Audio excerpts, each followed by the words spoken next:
Dívida, Maria Lúcia Fatorelli, muito obrigado pela sua presença aqui no programa. Eu queria que você tentasse explicar em 3 minutos, o que é difícil, a sua tarefa é árdua diante do massacre de propaganda do governo a favor da reforma da Previdência. Eu queria que você explicasse por que o déficit, o famoso déficit da Previdência, é na verdade um déficit fabricado, que é a tese que você defende, e queria que você explicasse isso à luz do parágrafo 194 da Constituição Brasileira. Em primeiro lugar, agradeço a oportunidade de estar aqui com vocês, uma honra para a Auditoria Cidadã da Dívida.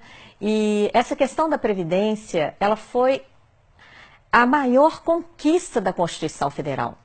Os constituintes colocaram no artigo 194 da Constituição a seguridade social, a segurança do povo. Que não é só Previdência, não é. São 3 fatores. É um tripé. É previdência, assistência e saúde. Foi a principal conquista social. Ela é tão importante que na própria Constituição, no artigo 195, os constituintes estabeleceram o financiamento desse tripé.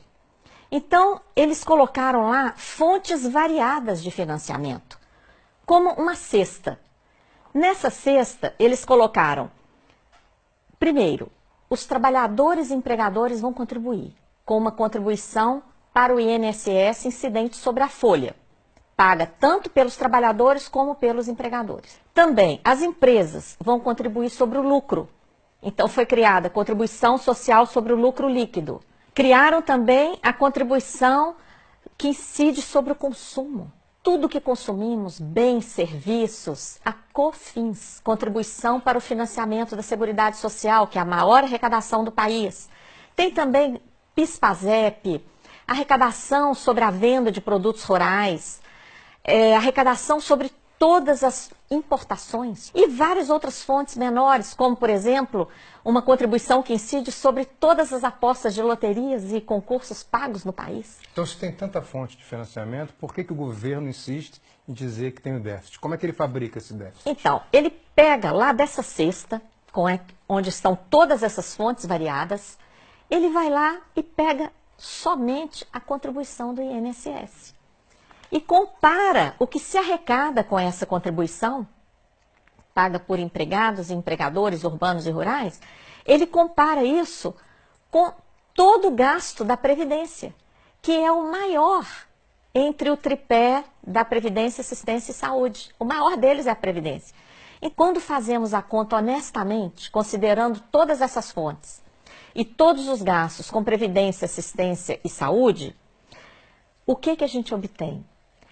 Uma sobra de recursos de dezenas de bilhões de reais todo ano. Sem falar que há dívidas de empresas no montante de 350 bilhões com a Seguridade Social, né? Isso, a sobra de recursos ainda poderia ser muito maior, por causa da sonegação, que você menciona, que ultrapassa 400 bilhões de reais, segundo estimativas, inclusive a lista dos devedores da Previdência.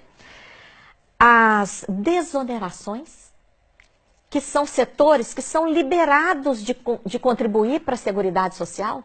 Por exemplo, o agrobusiness.